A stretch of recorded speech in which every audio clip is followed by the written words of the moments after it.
ലോകകപ്പിലെ player of the tournament പ്രകടനത്തോടെ സഞ്ജുവിൻ്റെ ഗ്രാഫ് വേറെയാണ്.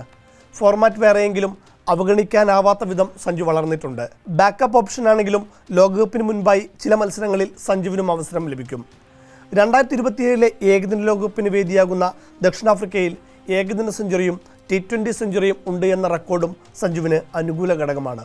ഏകദിനത്തിൽ 16 മത്സരങ്ങളിൽ നിന്ന് 56.66 റൺസ് ശരാശരിയിൽ ഒരു സെഞ്ചുറി അടക്കം 510 റൺസാണ് സഞ്ജുവിൻ്റെ പേരിലുള്ളത്. 2023 ഡിസംബറിൽ ദക്ഷിണാഫ്രിക്കയ്ക്കെതിരെ തന്നെയായിരുന്നു സഞ്ജു അവസാനമായി ഇന്ത്യയ്ക്കായി ഏകദിന മത്സരം കളിച്ചതും. സഞ്ജു മാത്രമല്ല, പല മാറ്റങ്ങളും ഈ പരമ്പരയിലുണ്ടാകും. അതിൽ പലർക്കും IPL തുടർന്നുള്ള വിശ്രമമാകും. എന്നാൽ പോലും ലോകകപ്പിലേക്കുള്ള കൗണ്ട് ഡൗൺ പരമ്പര എന്നതിനാൽ ഗംഭീറും അഗാർക്കറും അങ്ങനെയങ്ങ് അയഞ്ഞു കൊടുക്കില്ലെന്ന് സാരം. മുൻ ക്യാപ്റ്റനും സീനിയർ താരവുമായ രോഹിത് ശർമ്മ അഫ്ഗാനിസ്ഥാനെതിരെ കളിച്ചേക്കില്ല. ഫിറ്റ്നസ് പ്രശ്നങ്ങളുള്ള രോഹിത് മുംബൈ ഇന്ത്യൻസിനായി സീസണിൽ 4 മത്സരങ്ങൾ മാത്രമാണ് കളിച്ചത്.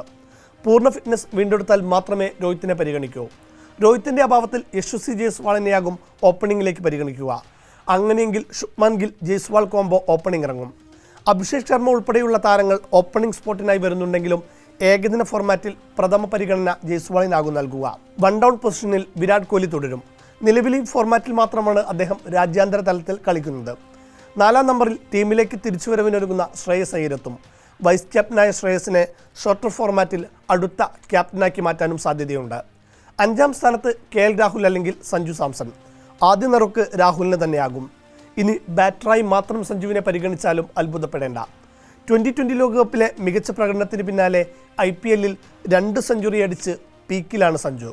6-7 സ്ഥാനത്ത് ഓൾറൗണ്ടർമാരായ ഹർദിക് പാണ്ഡ്യയും അക്സർ പട്ടേലുമായിരിക്കും. 8-ാമനായി സ്പെഷ്യൽ സ്പിന്നർ കുൽദീപ് യാദവ് വരും. ജസ്പ്രീത് ബുംറ നയിക്കുന്ന പേസ് നിരയിൽ അർഷ്ദീപ് സിംഗും മുഹമ്മദ് സിറാജും ഉണ്ടാകും.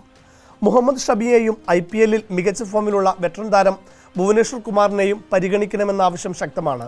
മോശം ഫോമിലുള്ള ബുംറയ്ക്ക് വിശ്രമം അനുവദിച്ച് ഭുവനേശ്വറിനെ പരിഗണിച്ചാലും അത്ഭുതപ്പെടാനില്ല.